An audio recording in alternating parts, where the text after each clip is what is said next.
Mais les gars, pourquoi vous êtes debout aussitôt? Bah, il y a match. Y a un match. Il y a un match. Hello, bonjour à tous et bienvenue dans un nouvel épisode de Yam Match, un épisode 100% NBA. On va revenir sur la trade deadline qui, au moment où on tourne, c'est fini hier à 21 h. On est tôt le matin, voilà, on a le petit café, mais on va parler de basket. Donc, obligé de dégainer mon t-shirt de Trash Talk Basketball and Coffee. Ah oui, là c'est le Euh, cas. On parle basket, t'es au mode du café. Donc c'est peut-être pas la nuit, mais c'est le matin, c'est pareil. C'est tôt le matin. En tout cas, je suis très heureux de faire cette émission avec toi. Gauthier, comment tu vas? Écoute, ça va très bien. Ça va très bien. On a fait un très bel épisode enregistré hier, disponible ce matin du Super Bowl avec Ilan. Moi, ça me fait Ouais. plaisir, tu vois. 2 jours, je parle de Super Bowl de basket. C'est super, la vie est belle.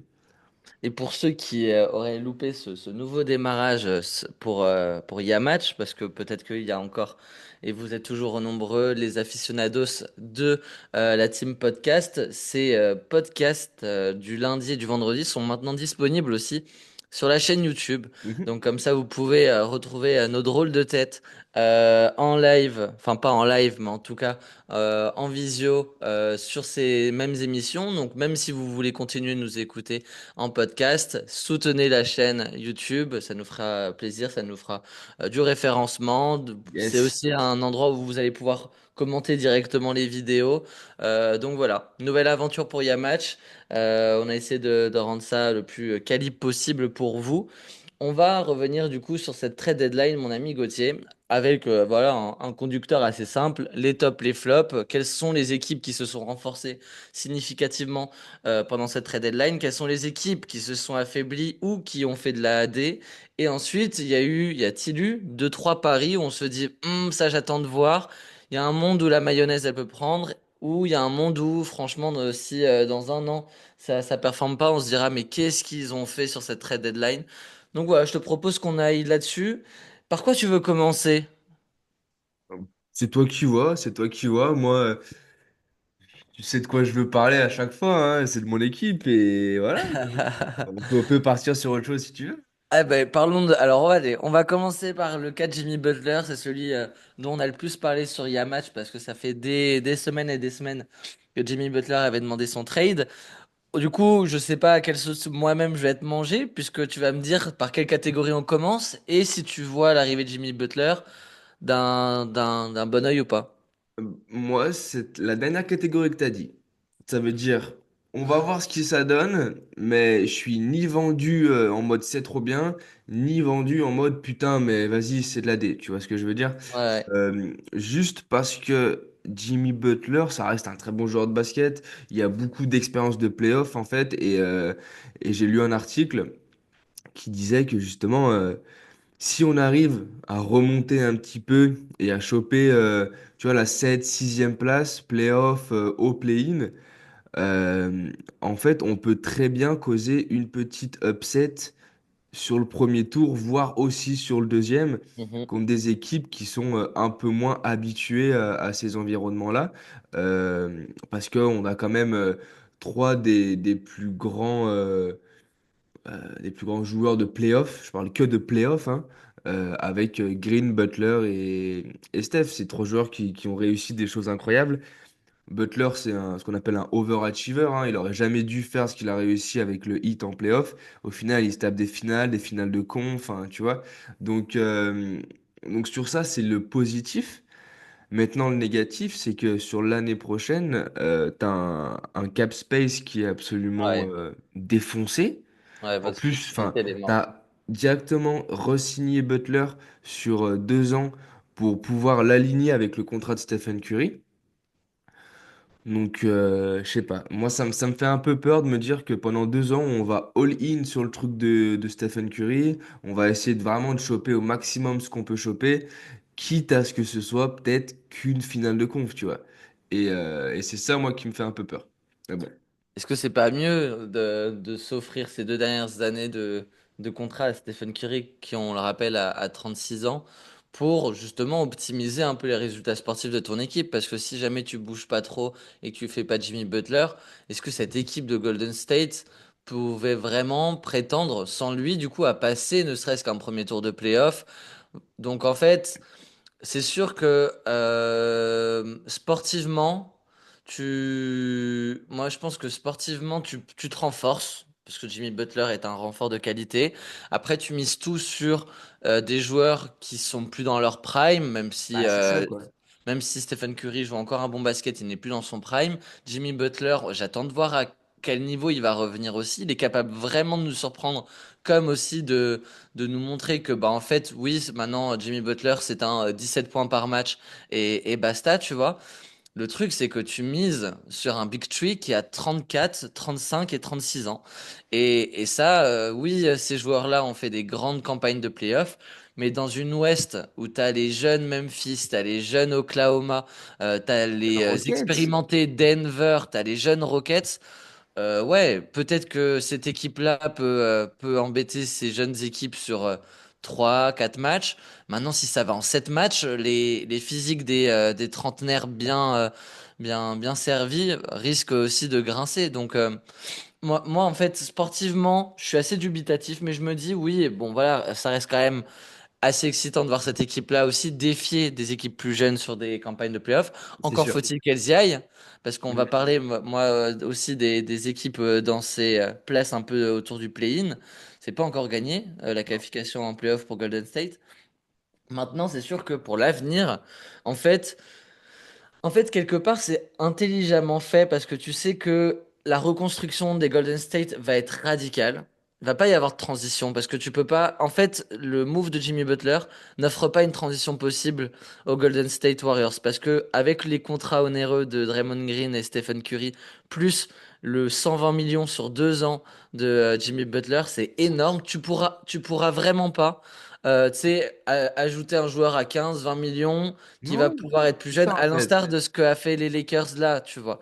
Donc, en fait, il va y avoir une reconstruction qui va être radicale, mais qui va être, voilà, finalement, en fait, tu te dis, bah, là, on est encore compétitif pendant 2 ans, et après, c'est dans 2 ans où, par contre, on aura un cap space qui sera complètement libéré, avec la fin de contrat de Curry et Butler en même temps. Et là, voilà, peut-être que Golden State, la ville de San Francisco est un plutôt gros marché, peut-être pourra attirer des agents libres significatifs pour continuer, tu vois. C'est ça. Mais bon, enfin, c'est à voir. On va voir ce que ça donne sur 2 ans. Mais moi, j'aurais peut-être préféré, pour finir sur le cas de Butler, une, euh, une star peut-être un petit peu plus jeune, Mhm. que tu peux quand même garder sur le cycle Curry, mais que tu sais que potentiellement, même quand Curry arrête, ça te permet d'ancrer cette nouvelle star et après d'en ramener des autres. Ouais, Alors ouais. que là, une fois que les 2 contrats, les 3 contrats sont terminés, tu vois, ça va être un peu la galère quand même. Donc voilà. Un deuxième pari, vu qu'on est sur cela, sur les équipes qui ont fait des paris risqués ou pas, seul l'avenir nous le dira. Moi, c'est Dallas que je vais mettre un peu au même stade que Golden State. Ça, la pièce peut tomber d'un côté comme de l'autre. En tout cas, voilà, ça a été risqué ce qu'a fait Dallas. À mon sens, je dirais qu'ils se sont, bah, après, voilà, j'enfonce une porte ouverte, mais renforcés défensivement avec l'arrivée d'Anthony Davis. Il y a eu du Caleb Martin qui est arrivé par-ci. Il y a eu d'autres petits moves aussi qui sont arrivés autour de Dallas. L'équipe propose un 5 majeur qui a de la gueule, honnêtement. Maintenant, à voir si cette équipe-là est capable vraiment bah voilà, de faire une finale de conférence parce que du coup, Ah mais si c'est. s'ils le font pas, de toute façon, c'est un flop. Le problème, leur problème, c'est qu'ils ont trade le top 3 meilleurs joueurs de la ligue, en fait. Et c'est ça Oui, le truc, c'est que tu fais ce move avec n'importe quel autre joueur. Franchement, t'es gagnant 100%, tout le monde te dit, ouais, t'es trop le boss, A+, A+. Là, vu que t'envoies un top 3 joueur, toutes les notes que j'ai vues, c'était des F, des D, des D-, des trucs où tu te dis, ouais, ils ont pas du tout géré, quoi. on en a de toute façon parlé longuement dans le dernier podcast qu'on a fait ensemble. Je vous invite du coup parce qu'on va pas passer de 30 ans sur celui-là en particulier, Non, non, non, non. parce qu'on y a accordé du temps la semaine, en début de semaine, dès lundi en fait, pour réagir à ce trade. Pour moi, voilà, Dallas, ça fait partie des interrogations. Je dirais pas que c'est dans les flops parce que pour moi, il y a des équipes qui se sont vraiment significativement affaibli et Dallas a quand même récupéré un Anthony Davis qui est actuellement avec Victor Wembanyama un top 2 défenseur de la ligue qui lui pour le coup Anthony Davis est encore dans son prime, en fin de prime mais on reste quand même sur une des meilleures saisons de la carrière d'Anthony Davis. Oui, c'est pas Butler. Avoir non, c'est pas Butler. Et moi, je maintiens que Dallas, peut-être que défensivement, cette équipe-là, ça va compter. Tu vois, typiquement, Dallas demain affronte Golden State. Bah, l'attaque de Golden State risque d'être vraiment embêtée par une défense de Dallas qui a, par contre, également des arguments offensifs à faire Ouais, mais valoir. attends, on a Quinten Post. Je suis désolé, mais au numéro 5 il est excellent. Ouais, Donc, ok. Davis Je, dans la poche, hein. je vais faire comme si j'avais rien entendu. Dernière équipe où moi je suis dans les middle, on va dire, mais toi tu vas peut-être les mettre dans les flops.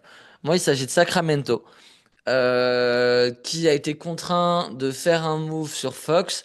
Ils n'étaient pas pressés par le temps, mais ils ont anticipé le fait que, bah en fait, plus le temps passait, moins les assets en face allaient être bons. Tu récupères chez Sacramento quand même Lavine. Tu récupères Valanciunas pour offrir ouais, chez un pivot remplaçant que tout le monde voulait. Les Lakers, tout le monde était intéressé par, je pense, ce qu'il y a de meilleur en termes de pivot remplaçant dans la ligue. Valanciunas, il y a 3 ans, fallait pas oublier les saisons qu'il a envoyées du côté de la Nouvelle-Orléans. Mhm. Euh, il est devenu cette année, on va même pas parler de sa saison à Washington, mais depuis l'année dernière, quelqu'un qui en sortie de banc peut vraiment vraiment faire du bien et vraiment t'embêter les autres équipes sur ces rotations-là. C'est du côté de Sacramento que ça va.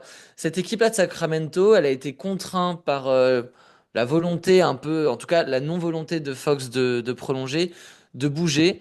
Tu réunis le duo Lavine de Rosanne qui a pas forcément marché aux Bulls, mais qui t'assure quand même 40 points par match. Derrière, tu l'entoures d'un Sabonis qui lui est capable de en mettre 25 et qui t'assure quand même une présence au rebond. Tu renforces ça avec Valanciunas.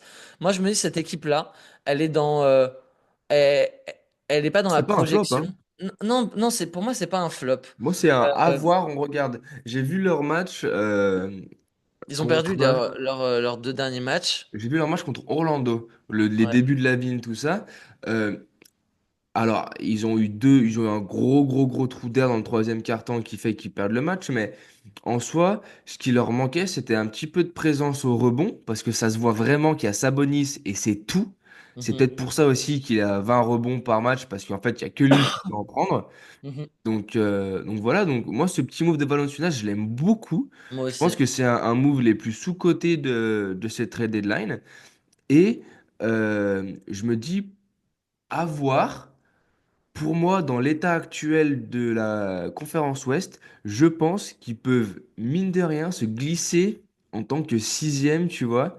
Il suffit que les Lakers ils galèrent à se mettre en route, que les Clippers perdent 3 4 matchs, et au final, bah voilà, tu vas monter 6 tu vas monter 5 peut-être, peut-être pas 4 mais en faisant un petit run, je pense pourquoi pas les 6 ou 5 tu vois, pour Sacramento. Et franchement, tu t'en sors bien parce que quand tu regardes ce que d'autres équipes ont perdu pour leurs meilleurs joueurs, là, toi, tu te mets bien avec un Zach LaVine quand même, hein, ça te rajoute, ça te met, tu perds un gros joueur en Fox, mais tu te mets bien quand même sur LaVine. Cette nuit, ils ont perdu contre Portland. Malik Monk était à 21 points, DeRozan 22, Zach LaVine 22, Voilà, tu vois. Keegan et Damontas fait un tout petit match à 10 points en n'ayant pris que 6 shoots. Mais globalement, cette équipe-là, moi, je pense qu'elle peut faire quelque chose sur le court terme. Alors, ça va pas déplacer des montagnes parce qu'il n'y a pas vraiment un franchise player Non, non, oui, c'est vrai. énorme. Ça manque un peu de ça. À voir aussi ce que donne le Devin Carter, leur rookie qui était plus que prometteur, qui a fait toute la première partie de saison blessé. Mais c'est le guard qui va peut-être manquer à cette équipe. Parce que si jamais t'as Sacramento qui confie les clés un peu de la main à son rookie et qui arrive à avoir son Malik Monk en sortie de banc. Moi, je pense que ça peut être intéressant à voir cette équipe, voilà, Sacramento, ce Faut qu'elle peut voir. Je faire. pense que c'est une équipe qui va être chiante à jouer dans tous les cas, surtout à Ouais. Sacramento avec le public qu'ils ont. Et voilà, je pense que ils vont être en playoff cette année et à voir ce que ça donne après d'ici là. Mais c'est vrai que Ça paraît léger dans tous les cas, même avec Fox, ça paraissait léger pour vraiment combattre contre les grosses écuries de l'Ouest. Est-ce que tu as réussi à faire un top 3 des franchises qui se sont voilà, le mieux renforcées, qui ont fait les meilleurs trades cette trade deadline? Euh, bah, mine de rien, j'ai quand même les Lakers dedans, je pense, parce que tu Ouais. récupères un top 3 meilleur joueur de la ligue. Mm. J'ai les Cavs, Ouais. parce que j'aime beaucoup, beaucoup, beaucoup le move de DeAndre Hunter. Ouais. Et après, j'ai eu du mal à en mettre un dernier, et Spurs. franchement, Les Spurs quand même. ouais, les Spurs, je pense, avec Wemby. Euh, ouais, je vais te dire ceci, parce que franchement, le reste, c'est que tu vois, Butler, pas vraiment le mettre dedans, parce que j'attends de voir. Euh, et après, le reste de la ligue, j'ai l'impression que tout le monde s'est affaibli, en fait. Parce que même Anthony Davis, tu vois, je le mets pas comme une addition qui est bonne, vu que tu perds Lucas. Donc, oui, je mettrais les Spurs, parce que malgré tout, ils gardent leurs gros joueurs, quoi. Même s'ils ont fait un match poussif contre Atlanta il y a quelques jours, là. Ouais, ouais, mais ça, Fox a bien commencé avec 13 passes, 24 points dans la victoire face à Atlanta. Moi, c'est les trois équipes aussi qui sortent dans les tops, San Antonio, Lakers, Cleveland. On va commencer par San Antonio si tu veux bien, et après on Ouais. parlera rapidement des Lakers parce on a fait cette partie-là, mais il y a quand même eu l'arrivée d'un pivot assez important de leur côté. Et puis enfin, le dernier move d'hier soir de DeAndre Hunter au Cleveland.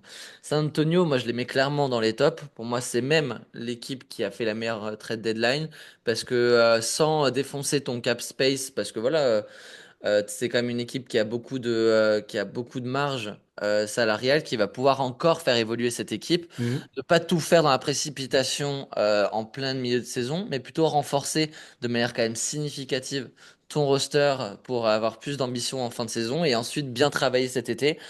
T'as sauté sur l'occasion Fox qui t'a fait un appel du pied. T'as réussi surtout à ne pas envoyer en contrepartie, j'ai failli dire Frank Castle, mais ça c'est The Punisher. Stéphane, monsieur Stephen, Stéphane. Stephen Castle, Jérémy Sohan David Vassell. ou Devin Vassell. Mhm. T'arrives à garder donc ton roster au complet puisqu'on a vraiment envoyé des broutilles pour s'attacher les services de Fox.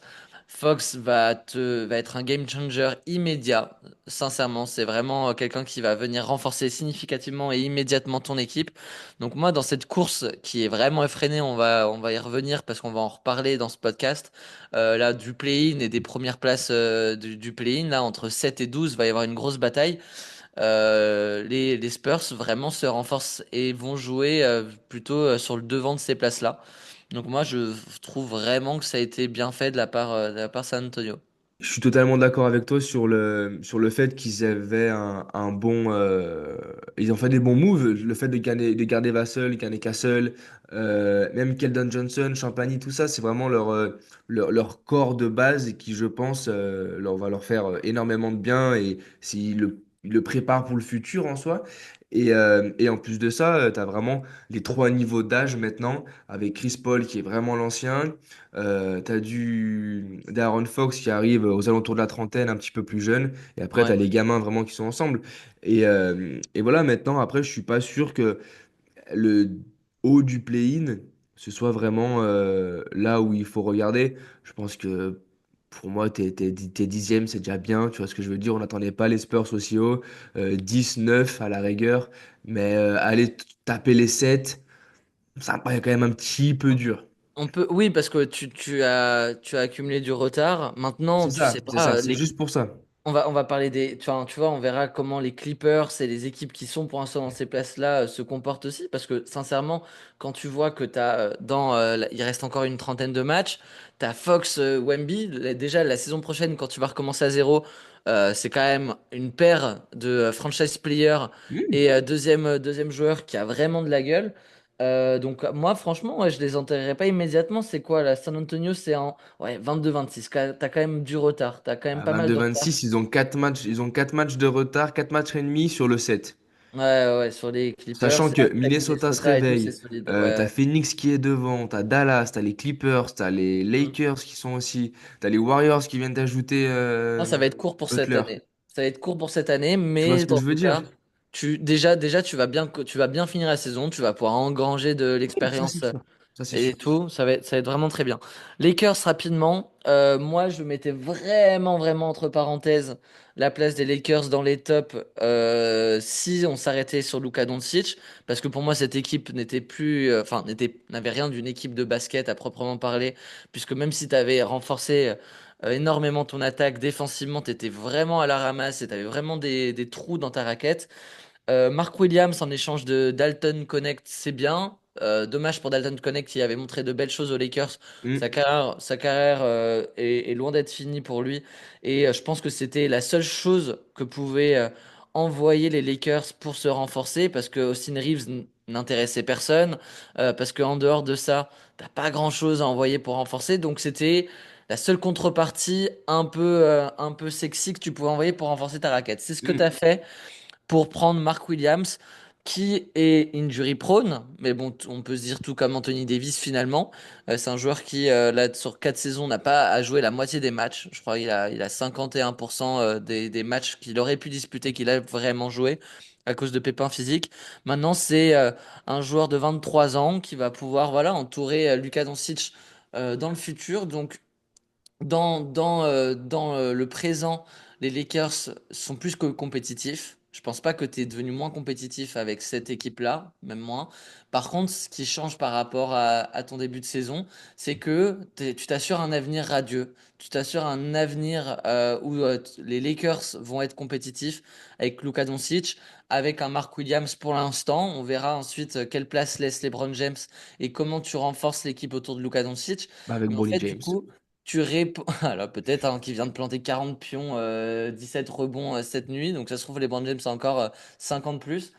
Mais voilà, moi, je trouve que là-dessus, en fait, l'avenir était sombre du côté des Lakers. Tu savais pas comment tu allais gérer l'après le Anthony Davis et les Brand James. Mhm. Et sans entacher ton présent, tu as réussi à régler cette question-là. Donc, c'est sûr que les Lakers font partie des équipes qui ont le mieux géré cette trade deadline. C'est vrai. Non, mais c'est sûr. Et puis quand t'ajoutes Luka Doncic en donnant Mm. si peu que tu donnes, et ben voilà, tu gagnes. Moi, ce que j'aime bien dans le move de Mark Williams, c'est qu'au final, notre petit Moussa Diabaté, notre Mm. coqueluche de chez Yamatch, là, du début de saison, et ben maintenant, c'est le titulaire là-bas. C'est bien. Voilà, et bah s'il n'avait pas fait un début de saison comme il l'avait fait, et bah je pense pas. Ça aurait peut-être été lui qu'on a envoyé aux Lakers Et et il aurait Nurkic peut-être qui pas arrive, hein. joué, tout ça. Alors que là, ils peuvent se dire, ok, Mark Williams cette dernière, il fait une super saison, mais au final, cette saison, bah, c'est Moussa qui est en train de gérer la Ouais. baraque. Donc Mais Marc, va il y a, là-bas et nous, on garde Moussa. Et il y ça, a moi, Nurkic, ça, il y c'est a ce que j'aime bien Nurkic, dans ce move. il y a Nurkic qui vient d'arriver. Donc on verra quelle place, parce que Nurkic peut Bon, ça va être je reprétendre. pense, que c'est du 50-50 au niveau des minutes, tu vois. Ils vont Oui, taper ça un va être 22-22 là-dedans. chacun et puis c'est très bien, quoi. Oui, et dès le départ, parce qu'après, t'es pas à l'abri que Moussa Diabaté reprenne des minutes Parce que à je pense que demander le jeu au fur et à mesure. Nurkic reste quand même un pivot très traditionnel où Mhm. c'est dur de lui faire tirer des shoots en dehors de la raquette. C'est dur de le faire espacer et qu'il puisse espacer le jeu. C'est dur qu'il fasse des passes. Mais par contre, oui, faire des écrans et choper des rebonds, c'est un master là-dedans, tu vois. Donc, à Mhm. voir. C'est deux profils qui sont assez différents. Ça va être marrant de regarder Charlotte avec l'arrivée de Connect, avec l'arrivée Ouais. de Nurkic autour de la Melo Ball. On va suivre ça un peu de près. La dernière équipe, tu l'as dit, c'est Cleveland. Ouais. Avant de passer au flop, Cleveland qui, dans les dernières minutes de cette trade deadline, a envoyé Caris LeVert et George Niang pour récupérer l'un des ailiers les plus sous-cotés de la ligue, à mon sens. L'un des ailiers qui, à J'adore mon DeAndre sens, Hunter. Je ouais. l'adore. Je suis un fan depuis qu'il est arrivé dans cette ligue. C'est quelqu'un qu'on n'en parle jamais. Je trouve qu'il est toujours solide. Alors, il a été un peu blessé aussi début de saison, début de carrière, mais là, franchement, il est toujours là où il faut. Il fait encore un super match contre les Spurs il y a 2 nuits de cela. Mhm, Et en vrai, c'est vraiment un truc où il est grand, il est mobile, il peut shooter. Et de perdre Caris LeVert, qui est un bon joueur, hein, mais il est toujours un peu en dents de scie. Il peut te faire des très gros matchs, comme des matchs où il va tirer 12 fois, il va pas en mettre mhm, un. Et Nyang qui reste voilà, pas très mobile c'est un joueur un peu atypique quand même. Moi, je signe tous les jours en fait. Et c'est un super move. C'est un move qui va permettre d'être encore plus grand quand ils sont déjà avec Mobley et Allen. Tu perds pas l'espacement de ton terrain parce que tu vas pouvoir tirer de loin aussi avec lui. Franchement, non, c'est un très bon move pour une équipe qui sait où elle veut aller. Et ça veut dire aller loin en playoff, quoi. La gueule du 5 majeur, pardon, mais Garland, Mobley, DeAndre Hunter, Donovan Donovan Mitchell Mitchell et Allen. et Allen, waouh, waouh, Eh, waouh, faut se waouh. le taper en cette match, hein. Faut se les taper. Même si tu en perds un sur blessure, il t'en reste encore quatre, tu vois, j'ai envie de dire. Ah, c'est Là ça. où C'est un l'équipe, 5 majeur. C'est vraiment ce qu'on appelle un 5 majeur, quoi. T'as pas c'est un 3 vraiment majeur avec quelques un bonhommes. C'est un 5 majeur. très, très, très bon coup de Cleveland sur cette trade deadline. On va finir avec allez, les bonnets d'âne, ceux qui ont fait de la merde, ou, ou leur non-mouvement les contraint aussi de revoir leurs exigences à la baisse. Tu me permets de commencer sur les Phoenix Suns ou pas? Oui. Les Phoenix Suns. Alors, je vais vous rappeler où sont les Phoenix Suns. Ils sont 9e actuellement. Qui y a autour des Phoenix Suns? Dallas, devant eux, qui viennent de se renforcer, on l'a dit, en défense, et qui, à mon sens, est bien plus armé pour jouer les playoffs que les Suns. Et Mhm. ensuite, derrière les Suns, on a Sacramento, Golden State et San Antonio qui tapent à la porte. San Antonio, Sacramento, on vient d'en parler. Golden State avec Butler. C'est-à-dire que là, au Phoenix, absolument tout le monde autour d'eux ont bougé. Et eux se sont contentés de se séparer de Youssouf Nourkic. Ta saison, elle est pas réussie du côté des Suns. T'es en 25-25, c'est vraiment la galère. Euh, En fait, t'es vraiment piégé par le contrat de Bradley Beal. Donc, en fait, tu peux rien faire si ce n'est essayer de leur fourguer à quelqu'un. Je pense qu'ils ont essayé pendant 3-4 mois de le faire. Forcément, t'as pas réussi à le faire. Les Suns, on en parlait il y a 1 an et demi, lorsque Bradley Beal est arrivé, en disant waouh, là, faut l'avoir, la pièce qui peut vraiment tomber d'un côté comme de l'autre de ce big tree qu'on nous annonce. Parce que Bradley Beal, même si il sortait d'une saison compliquée avec Washington, l'année d'avant ou l'année encore d'avant, c'était le meilleur marqueur de la ligue, 34 points de moyenne, c'était vraiment un serial scorer. Mm. C'est bon, arrivé, alors c'est couillu, parce qu'en plus on avait envoyé tout un lot de trucs du côté de Washington pour l'avoir. Maintenant, si ça marchait, bah, Duren, Bradley Beal, Booker, offensivement, c'était une masterclass. Finalement, on a vu que Bradley Beal est resté le Bradley Beal qu'on avait vu sur la fin de son passage à Washington, c'est-à-dire une arnaque, le pire contrat de la ligue, puisqu'en plus il a dans ce contrat une no trade clause qui lui permet de choisir sa destination et dire ça, non, pas envie. Et donc forcément, ça réduit tes champs des possibles. Sauf qu'en dehors Voilà. de ça, Phoenix a préféré et a été contraint de ne absolument rien faire sur la trade deadline. Et du coup, bah, je pense qu'ils vont se faire bouffer par Sacramento, Golden State et San Antonio. Donc ouais, pour moi, c'est dans les équipes qui ont floppé dans cette trade deadline. Je sais pas ce que t'en penses. Oui, je suis d'accord. Je suis d'accord. On savait que c'était quelque chose qui allait être compliqué pour eux de bouger quoi que ce soit. Il y a eu beaucoup de pourparlers avec Kevin Durant, qui part pas, trader à Golden State, réunion, non, en fait Minnesota, ah ben peut-être pas, en fait on va aller à Miami. Enfin bref, ça, on a parlé beaucoup, mais au final, ouais, tu t'es mis dans la merde totale avec leurs trois gros contrats. Tu sais pas comment t'en sortir. Et ben voilà, maintenant, reste bien à l'ombre, encaisse les coups, attends 2 ans, 3 ans que ça passe, et après tu redeviendras un peu compétitif. Mais franchement, il n'y a que ça à faire. Quelle Ouais, équipe, quelle équipe va être assez débile pour prendre un contrat comme Bradley Beal? ouais. Pour le rendement qu'il a, hein. On parle de Yabusele qui a le meilleur contrat de l'histoire de la NBA avec son rendement pour seulement 2 millions de dollars. Et ben lui, c'est totalement l'inverse. Il a un contrat à quasiment 50, s'il va toucher les 60, je pense, sur la fin, Et il a pas le pour, rendement de pour Yabusele. avoir un rendement qui est moins bon qu'Yabusele. Je suis désolé, dans mon équipe, je prends Yabusele par-dessus Ah Bill oui, aujourd'hui, mais hein. tu mets un contrat à 25 millions à chacun, tu te dis tu prends qui? Tu prends Yabusele à Mais 25 millions, oui, tu prends Bradley Beal à 25 millions. bah, c'est sûr. À l'heure actuelle, c'est sûr. Donc voilà, en vrai, c'était la galère. On voulait qu'ils fassent quelque chose, je pense, pour les sortir un peu de cette merde-là, mais au final, bah non, hein, d'un côté, c'est un peu logique, je trouve. Qu'est-ce que t'as d'autre comme flop? Euh, En flop, j'ai Les Washington Wizards, plus que les Pelicans, parce que les Pelicans, je pense que ils C'est ont, de la reconstruction. c'est ça, reconstruction pure et dure, alors que les Washington Wizards, j'ai du mal à comprendre en fait la DA qu'ils sont en train de faire. Hmm. T'envoies Kyle Kuzma, tu récupères Chris Middleton, ok, tu vas choper Marcus Smart, ok, mais, Bah, mais d'un autre c'est des côté, vétérans qui vont entourer les jeunes. Tsitsipas, enfin, tu vois ce que je veux dire? Il y a un petit peu, on dirait que ça ressemble à une reconstruction, mais je trouve que c'est moins clair que d'autres équipes peuvent le faire en mode voilà, là on va tanker et on va voir ce qui se passe.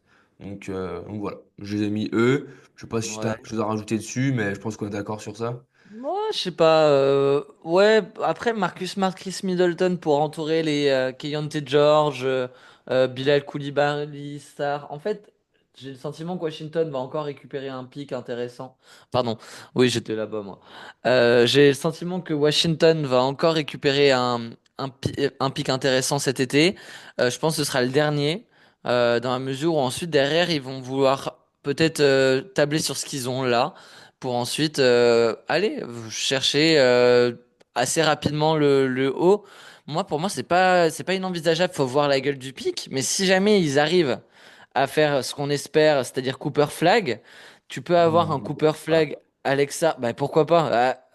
Mec, tout est possible. Atlanta ont chopé le Ah pic ouais, non, 1 en fait, non, j'ai l'année rien dit, dernière. c'est la pire équipe de la ligue, eh oui. Mais oui, attends. Donc t'es pas à l'abri d'avoir un Cooper Flag qui sera entouré directement de Alex Sarr, de Bilal Coulibaly et de Keyonte George quand même, qui fait une grosse saison aussi. Et derrière, t'as cette expérience-là, à l'image de Van Vliet aux Rockets, que peut apporter Marcus Smart. Tu as Ouais, ouais, ouais, je vois ce que tu Middleton veux dire. qui Non, peut ok, apporter en sortie ok, de j'avais banc. pas vu. Je les voyais à la place, je les voyais à égalité avec. Portland et de ça? Non, non, Portland, ils sont en train de gagner là en ce moment, mais je les voyais à égalité avec Pelicans Hmm. et Jazz, alors qu'au final, ils sont quand même 3 4 matchs en dessous.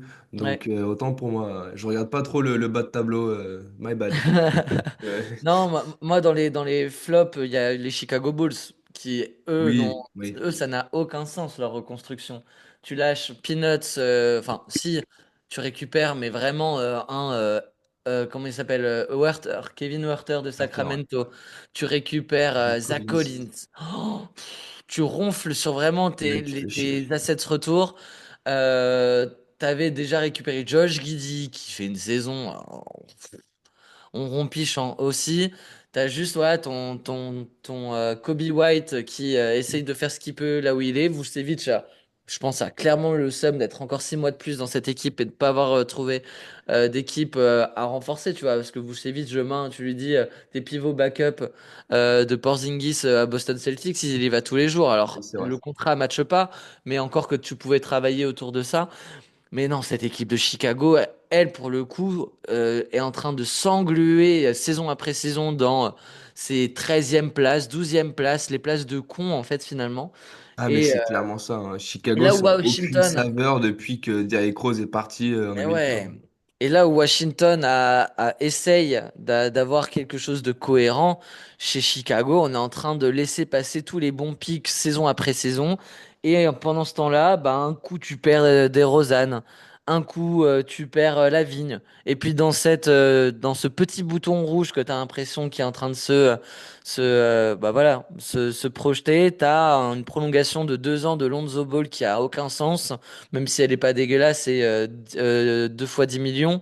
Alors tu dis, mais qu'est-ce que ça fout là, celle-ci, alors qu'on pensait qu'on allait se séparer progressivement de tout le monde. C'est incompréhensible, vraiment, ce qu'est en train de faire Chicago. Et pour moi, ouais, franchement, ce qu'ils sont en train de faire, c'est de l'amateurisme. Je suis d'accord. Je suis d'accord. Après, enfin, pour, euh, pour continuer sur les autres équipes un petit peu, parce que j'ai rien d'autre à dire hein, sur les Chicago Bulls, Ouais, t'as tout dit, ouais. vraiment. Et les équipes quand même que j'aurais bien aimé voir faire des choses, du style les Timberwolves qui ont été très très calmes. Mhm. Euh, Pourquoi pas les Nuggets, rajouter un petit Yabusele ou quelque chose comme Bah ouais, ça. on est curieux Euh, de pas avoir vu Yabusele les bouger, ouais. Tu vois, c'est ça aussi, des petites équipes comme ça qui, je pense, sont on va dire dans le ventre mou des playoffs, donc entre le deuxième et la septième position, mais qui n'ont pas fait grand-chose pour vraiment se renforcer, rajouter cette pièce pour, hop, passer un cap, comme a pu le faire par exemple Cleveland avec DeAndre Hunter. Mhm.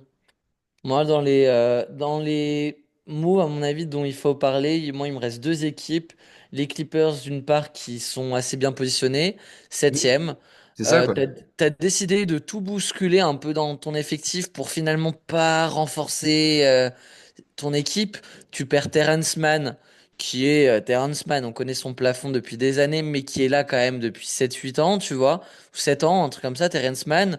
Tu récupères Bojan Bogdanovic, qui était retourné en G-League à Atlanta il y a un mois, tu vois. Tu te dis, mais attends, pourquoi on allait Après, récupérer? c'était un move qu'il voulait le vendre, il voulait pas Oui, qu'il perde le rythme, donc il l'a envoyé en G-League. oui, oui, tu vois, C'était mais vraiment bon, pas par son niveau. Pour moi, c'est un move qui est ce qu'il est, mais c'est un peu comme Butler, tu vois. Tu te renforces pas, tu t'affaiblis pas, on va voir ça donne, tu vois. C'est, Ils ont, ils perdent qui d'autre? Kevin Porter Jr. qui part aussi. En fait, cette équipe-là des Clippers, tu dis, mais typiquement, eux, ils auraient dû rien faire ou alors tenter un gros coup de poker, mais je pense pas qu'ils c'est avaient ça. vraiment les assets. Mais faire là les trois quatre changements qu'ils ont fait, tu perds Bones Island qui ne servait plus à rien dans cette équipe-là. Tu perds PJ Tucker. T'as eu quand même 4 départs sur un roster de 15 mine de rien. Tu Mm. récupères un ou deux pélos, tu dis, mais je sais pas trop ce qu'ils vont apporter ici. Moi, je suis assez dubitatif. On va voir ce que ça donne. Je suis pas certain que ça apporte du positif aux Clippers, tous ces mouvements. Est-ce que limite ça va Ouais. aller un peu les perturber? Je sais pas trop. Et Je puis sais pas. l'autre Le équipe, move que j'aime bien, c'est que tu récupères quand même Patty Mills. oui, tu récupères Patty Mills, ouais, qui va jouer les vétérans avec Harden Ah, mais c'est et vrai que je suis d'accord avec Kawhi. toi, ça manque de saveur, quoi. C'est juste des petits changements, alors Hmm. qu'une équipe qui est comme ça, qui est septième, qui reste en positif, t'as envie de lui mettre un bon coup, tu vois, un bon coup de fouet pour qu'elle passe et qu'elle gagne trois quatre places pour en fait avoir Hmm. l'avantage de la maison au moins sur le premier tour, quoi. Et puis moi, une équipe que malgré tout j'aime bien ce qu'ils ont fait, c'est mes petits Memphis Grizzlies. Pourquoi? Parce que tu te sépares de Marcus Smart et Jack LaRavia, on va se dire quasiment pour pas grand-chose, mais je vais y revenir pourquoi aussi on a fait ça. Mais Marcus Smart, Tu chopes hein? tu chopes des pics pour ça, c'est Ouais, ça? ouais, même pas en fait finalement. Marcus Smart et on récupère Marvin Bagley, the third. Là, en fait, je vais te dire pourquoi. Marcus Smart est blessé depuis le début de la saison. L'équipe tourne très bien sans Marcus Smart. Ah Point de oui, ça, départ. il n'y a aucun débat là. Jack Laravia et un bout de banc qui était un pic pas si bas que ça, je crois, un 13e de draft, quelque chose comme ça. Finalement, on n'a jamais réussi à montrer ce qui valait du côté de Memphis. Donc, tu te sépares d'un bout de banc et d'un joueur qui ne joue pas. Et tu récupères directement Marvin Bagley qui a un contrat expirant à la fin de la saison. Il y a actuellement à 10 millions. Donc, en fait, là, dans le présent, tu as un joueur, Marvin Bagley, qui ne vaut vraiment pas grand-chose, mais qui déjà peut apporter les 8 points qu'apportait pas Jack Larabia ou Marcus Smart sur un poste où il n'y a pas non plus grand monde au Memphis Grizzlies. Ah, pour moi, Surtout ce ça que reste tu un flop t'offres. quand même, Bagley. Donc, je sais pas comment tu peux essayer de le revigorer. Ouais, il va pas jouer grand-chose. Je suis même pas sûr que le gars touche des minutes en playoff, tu vois. Mais tu te dis, bon, déjà sportivement, tu t'affaiblis pas. Mais surtout, ce qui est intéressant, c'est que au vu d'une prolongation de contrat et d'une extension de contrat pour Jaren Jackson Jr., là, en fait, sans t'affaiblir, tu as libéré du cap space pour pouvoir Hmm. proposer à Jaren Jackson l'extension de contrat qu'il mérite. Donc, en fait, c'est là ce qu'a fait Memphis. T'as pas entaché tes chances de victoire cette saison. T'aurais pu te dire que Marcus Smart, une fois sur deux pattes, aurait pu peut-être renforcer l'équipe, mais t'es même pas sûr que Marcus Smart, le vétéran qu'il est aujourd'hui, apporte vraiment significativement quelque chose en playoff. Mais par contre, tu t'assures, là, dès maintenant, en fait, la garantie de pouvoir vraiment prolonger Jaren Jackson l'été prochain. Donc là-dessus, pour moi, c'est quelque chose de Ouais, positif non, ça, du ça côté reste un de je suis d'accord Memphis. avec toi. Mais fallait en parler, fallait le tirer au clair parce que quand tu vois hier Marcus Smart bouger, tu dis, ok, pourquoi? Et là, tu vois ce que tu récupères en contrepartie, tu fais, attends, mais pourquoi on a fait ça? Parce que Marcus Smart, dans les têtes de tout le monde, c'est le meilleur défenseur, c'est le Depoy d'il y a 3 ans. Ouais, mais tu sais, en 3 ans, NBA, beaucoup de Ah choses oui, bah, il changent, s'en passe des choses. Et son passage est loin d'être mémorable à Memphis. hein. Donc voilà. Je pense qu'on a fait le tour, mon ami. Eh Qu'est-ce que t'en bah penses? écoute, oui, ça fait quasiment 40 minutes qu'on a décrypté tout ça. Moi, j'ai Ouais, pas de grand-chose d'autre à dire, je pense. je pense que c'est assez complet. Ouais, ouais, j'ai hâte de voir un peu ce qui va se passer sur les prochaines semaines. La semaine prochaine, ça va être le All-Star, donc c'est un peu chill, voilà, on va avoir une petite semaine plus cool. Et c'est après le All-Star où on va vraiment voir si les changements ont fait du bien ou étaient bons ou mauvais ou quoi que ce soit. Donc ouais, j'ai hâte. On va se régaler. On a tous coché dans notre agenda le Lakers Dallas à Dallas qui aura lieu au mois de février, la semaine après le. Je crois que c'est le 23 février, si je dis pas de bêtises. C'est dans Ouais, ces quelque chose eaux-là, comme en tout ça, ouais, cas. c'est la fin du mois. Mais en tout cas, voilà, c'est sûr que la NBA, grâce à cette trade deadline, nous offre un peu un second souffle dans cette saison. On va regarder les Spurs. On a envie de regarder les Lakers, évidemment. Mhm. On va regarder ce que fait Cleveland avec l'ajout de DeAndre Hunter. Sacramento, ça se regarde bien. Même les équipes comme les Wizards, les Charlotte Hornets, il y a un nouvel intérêt un peu à les regarder. Ça va être C'est différent. ça, en fait. Ça a mis un petit coup de boost à tout le monde, à part les quelques équipes qui ont rien foutu, hein, du style les Suns, du style C'est les Timberwolves. Mais bon, à part ça, je trouve que chaque équipe, enfin la plupart des équipes du moins, ont au moins un petit saveur rajouté à se dire, ah, attends, qu'est-ce que ça va donner ça du coup? Voilà. Donc on va suivre tout ça de près. Merci de nous avoir écoutés. Et puis on se retrouve la semaine prochaine pour un épisode de Yamatch. Ciao. Salut!